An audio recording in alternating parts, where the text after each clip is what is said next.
మంత్రి లోకేష్ గారు ఏమంటారు, మేము తెలంగాణలోకి విస్తరిస్తున్నాం అంటారు. అయ్యా లోకేష్ గారు, ముందు ఇప్పుడు వానాకాలం వస్తూ ఉన్నది. అయ్యా పవన్ కళ్యాణ్ గారు, మీరు రేపు పొద్దుగాలేంది తెలంగాణ నవనిర్మాణాన్ని పవన్ కళ్యాణ్ వచ్చి ఇక్కడ సభలు పెడతాడు. నేనేమంటున్నా అంటే లోకేష్ గారు పవన్ కళ్యాణ్ గారు వాళ్ళది ఒకటే ప్రభుత్వం కదా, ఆంధ్ర ప్రభుత్వాన్ని నేను విజ్ఞప్తి చేస్తున్నా. వానాకాలం వస్తుంది, మీ సెక్రటేరియట్లో మీ అమరావతిలో మీ ముఖ్యమంత్రి గారి కుర్చీ కింద నీళ్ళు రాకుండా చూసుకోండి. ఫస్ట్ ప్రతి వానాకాలం అక్కడ క్యాపిటల్ మునుగుడే, ప్రతి వానాకాలం అక్కడ క్యాపిటల్ మునుగుడే. అంటే ఎంత అవమానం ఇది ఆంధ్ర ప్రజలకు చెప్పండి.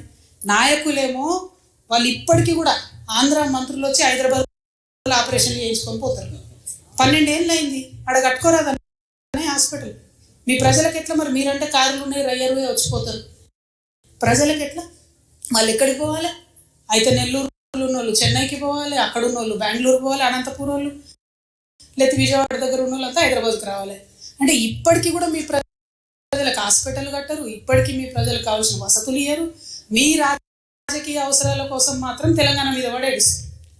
ఇది కరెక్ట్ కాదు. మేము గమనిస్తున్నాం. తెలంగాణ వాదులం రాజకీయంగా పరిణితి చెందినటువంటి వాళ్ళం. మీరేదో రెచ్చగొట్టగానే మేము రెచ్చిపోయి మేము ఇడికెళ్ళేదో అంటాం అనుకునేరు. కానీ ఇక్కడ వాళ్ళ ఏజెంట్ ముఖ్యమంత్రి గారు ఉండడం వల్ల నష్టం ఏం జరుగుతుందంటే రకరకాల విగ్రహాలు పెడుతున్నారు. నేను ముందే చెప్పిన, నేనైతే పాత నాయకులతో మంచిదని కాదు. ఇట్లనే మీరు ఊకే చేసిందంటే మేము ఖచ్చితంగా అధికారంలోకి వస్తాం. అన్ని విగ్రహాలు బిడ్డ పలగొట్ట ఆంధ్రకు పార్సల్ చేస్తాం.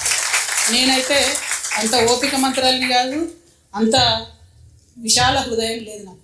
ఎందుకు ఈ మాట చెప్తా ఉన్నా అంటే రావచ్చు పోవచ్చు, రొయ్యలు అమ్ముకోవచ్చు, రావచ్చు పోవచ్చు, షూటింగ్లు చేసుకోవచ్చు, రావచ్చు పోవచ్చు, సినిమాలు తీసుకోవచ్చు.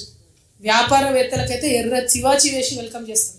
ఎందుకంటే స్విట్జర్లాండ్ అని కాలు పట్టుకొని, యూకే అని కాలు పట్టుకొని, జపాన్ అని కాలు పట్టుకొని ఇడికి రాండయ్య భూములు ఇస్తాం అంటున్నాడు. ఆంధ్రాలో శ్రీ సిటీ అని కట్టిండు ఆయన, ఎవరో రెడ్డి శేఖర్ రెడ్డి ఎవరు, ఆయన కూడా వెల్కమ్ చెప్తాం మనం. ఎందుకంటే నా ఒక పేరు ఎందుకు చెప్తున్నా అంటే సక్సెస్ఫుల్ మోడల్. అక్కడ 30 దేశాల నుంచి వచ్చి కంపెనీలు పెట్టుకోరు ఆయన సిటీలో. ఇక్కడికి వచ్చిండు అనుకోండి, మన దగ్గర 60 దేశాలలో వచ్చి కంపెనీ పెడతారు. మాకు ప్రాబ్లం వాళ్ళతోని కాదు, ప్రాబ్లం వల్ల మీళ్ళు వచ్చి మళ్ళా ఆంధ్ర రాజకీయ నాయకులు వచ్చి సెక్రటేరియట్లో గంట తిప్పుతామంటేనే మాకు ప్రాబ్లం. అది రానీయం. ఇక పవన్ కళ్యాణ్ గారు ఆయన మీద ప్రొఫెసర్ నాగేశ్వరరావు గారు ఒక మాట మాట్లాడారు. అట్లనే నిన్న మన పాశం యాదగిరి అన్న ఒక మాట మాట్లాడారు. మాట్లాడంగానే ఇక్కడ వాళ్ళ ఏజెంట్ ఉన్నాడు కాబట్టి ఆంధ్ర పోలీసు వాళ్ళు మా మేధావులు ఇంటికి వస్తుంది. ఇట్లా చేస్తే మాత్రం ఊరుకోం, క్వశ్చనే లేదు. మాకు అన్ని రైట్స్ ఉన్నాయి, మేము అనుకున్నది మేము ఖచ్చితంగా చెప్తాం. రాజకీయంగా దమ్ముంటే దాన్ని ఎదుర్కోండి. మీ కాడ రాజధాని కట్టుకున్నాడు రాదు శాత కాదు, కానీ ఇడికి వచ్చాక తెలంగాణ నవనిర్మాణం చేస్తాడు.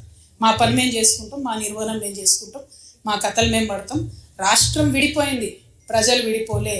మీరు ప్రజల మధ్యలో చిచ్చు పెట్టకండి. చిచ్చు పెడితే మాట్లాడేటోళ్ళు లేరు, ఊరుకుంటోళ్ళు లేరు అనుకుంటారేమో. ఇగో ఈ జెండా రాకముందు లెక్క వేరే, ఇప్పుడు లెక్క వేరే. టీఆర్ఎస్ 2.0 ఇక్కడ, టీఆర్ఎస్ 2.0 ఇక్కడ పెట్టుకుంటే మాత్రం మంచిగా ఉండదు. ఇది వరకు ఒకసారి పెట్టుకున్నారు, రాష్ట్రం వచ్చింది. ఈసారి మూతి పనులు రాలిపడతాయి. కాబట్టి మీరు మా ప్రజల్ని తక్కువ చేసి మాట్లాడడం, మా మేధావుల మీద చేయాలనుకోవడం, లేనిపోని సాంస్కృతిక పెత్తనం మా మీద రుద్దాలనుకోవడం, మీకు అక్కడ రాజధాని కట్టుకోవడం చేతగాక మీ పొలిటికల్ పంచాయతీలను తీసుకొచ్చి మా మీద రుద్దడం. ముందు మీ రాజధాని కట్టుకోండి. మా జిహెచ్ఎంసీ ఎన్నికలలో పోటీ చేసే విషయం మీరు మళ్ళీ ఆలోచించారు.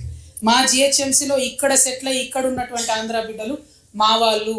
గత 12 ఏళ్ళుగా వాళ్ళని మేము కడుపులో పెట్టుకొని కాపాడుకున్నాం. ఇంకా ఎన్ని ఏళ్ళైనా అట్లనే కాపాడుకుంటాం. తెలంగాణ వాళ్ళం ఎవరిని ఇబ్బంది పెట్టేటోళ్ళం కాదు. చుట్టపు చూపుగా వచ్చినా ఇంటికి వచ్చినా వాళ్ళని ఉన్నాం, వాళ్ళు మన దగ్గరే ఉన్నారు, మన దగ్గరే సెటిల్ అయిన వాళ్ళతో ఇబ్బంది లేదు. రాజకీయంగా పెత్తనం చేస్తాం, సెక్రటేరియట్లో ఏలు పెడతాం, మీ విధానాలలో ఏలు పెడతాం, మీ నీళ్లు దోసుకుంటామంటే మాత్రం ఊరుకునేది ఉండదు. ఖచ్చితంగా చెప్తా ఉన్నాం. ఇవాళ మా ఉద్యమ ఆకాంక్షలో పరిరక్షణలో భాగంగా మొట్టమొదటిది మా అస్తిత్వాన్ని పరిరక్షించుకోవడం. ఆ అస్తిత్వాన్ని పరిరక్షించుకోవడంలో మీరు ఆంధ్ర వాళ్ళైనా సరే, ఇక్కడ ఆంధ్ర ఏజెంట్గా ఉన్న తెలంగాణ ముఖ్యమంత్రి అయినా సరే, తెలంగాణ అస్తిత్వాన్ని క్వశ్చన్ చేసే విధంగా మాట్లాడితే మాత్రం ఊరుకునేదే ఉండదని చెప్పి ఈ సందర్భంగా తెలియజేస్తూ, మరి ఇక్కడ ఉండేటటువంటి మన ఉద్యమకారులకు నేను రిక్వెస్ట్ చేస్తా ఉన్నా. ప్రభుత్వాన్ని మనం పదే కోరినాం, 2.5 సంవత్సరాలు అయింది. ఉద్యమకారుల ఆకాంక్షలు నెరవేర్చండి, ఉద్యమకారులకు మీరు ఇచ్చినటువంటి వాగ్దానాలు నెరవేర్చండి అని పదే అడిగినాం. అడిగితే ఏం చేసిండ్రు? ఇప్పుడు వరకు 2 సార్లు 3 సార్లు కమిటీ చేసిండ్రు. టైంపాస్ చేస్తున్నారు తప్పితే విషయం అయితే క్లారిటీ ఇస్తలేదు. రేపు 2వ తారీఖు రేపు తెలంగాణ రాష్ట్ర అవతరణ దినోత్సవం. మనందరం సగర్వంగా జెండా వేసుకొని చాటే రోజు. రేపు ముఖ్యమంత్రి గారికి మేమందరం ఇక్కడ నుండి ఈ రౌండ్ టేబుల్ వేదికగా డిమాండ్ చేస్తూ ఉన్నాం. ఏదైతే మీరు మేనిఫెస్టోలో ఉద్యమకారులకు హామీ ఇచ్చిందో అది రేపు ప్రకటించండి. కమిటీలు జాలిగా, టైంపాసులు చాలు, కాకమ్మ కబుర్లు చాలు, కేకేలు పీకేలు ఇవన్నీ మాకు వద్దు. మాకు కావాల్సింది ఏంటిది? మీరు ఉద్యమకారులకు ఏదైతే ల్యాండ్ ఇస్తామన్నారో 250 గజాలు అది ఇవ్వండి. మీరు ఉద్యమకారులకు, అమరవీరుల కుటుంబాలకు ఏదైతే పెన్షన్ ఇస్తామన్నారో అది ఇవ్వండి. ఏమేమైతే మీరు వాగ్దానం చేసిరో అది ఇవ్వండి. కేవలం కోదండరామ్ సారు ఒకరిద్దరు బెనిఫిట్ అయితే సరిపోదు. ఎవరిని చూసి అయితే ఉద్యమకారులు కాంగ్రెస్ పార్టీ కోటేసిండ్రో ఆ నాయకులకు వాళ్ళందరూ కూడా మేము హెచ్చరిక చేస్తూ ఉన్నాం. మీరు ముఖ్యమంత్రి గారిని కన్విన్స్ చేయండి. రేపు రాష్ట్ర అవతరణ దినోత్సవం నాడు జరిగేటటువంటి ఆ స్పీచ్లో ఖచ్చితంగా ఉద్యమకారులకు డిసైడెడ్గా ఇవ్వాలి.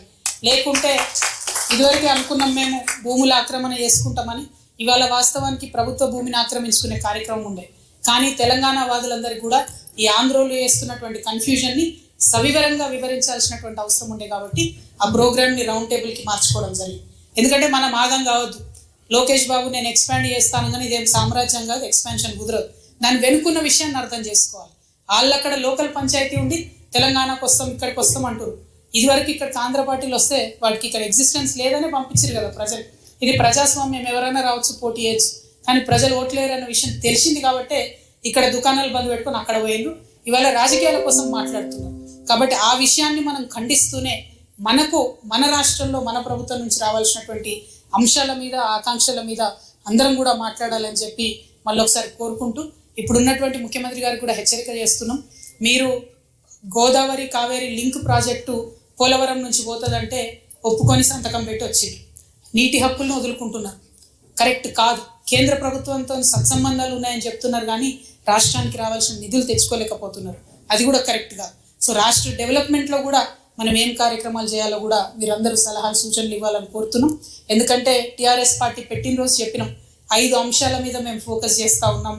పాంచజన్యం అనేటటువంటి అంశాలతో ముందుకు పోతున్నాం.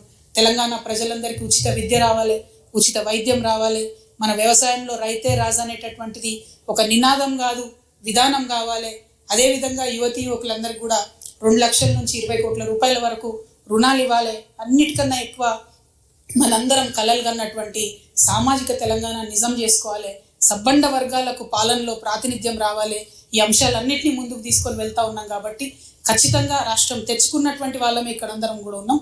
రాష్ట్రాన్ని ఎట్లా డెవలప్ చేసుకోవాలి, దానికోసం మన పాత్ర ఏముండాలి, ఇప్పుడున్న ప్రభుత్వాన్ని ఎట్లా నిలదీయాలి, ఆంధ్ర ప్రభుత్వం యొక్క కుట్రలను ఎట్లా ఛేదించాలి, ఈ అన్ని అంశాల మీద సవివరంగా మాట్లాడి సూచనలు ఇవ్వాల్సిందిగా పెద్దలందరినీ కూడా కోరుతూ మీ దగ్గర సెలవు తీసుకుంటున్నా. జై తెలంగాణ, జై తెలంగాణ, జోహార్ తెలంగాణ. అమరవీరులకు కొనసాగిస్తాం అమరవీరుల ఆశయాలను.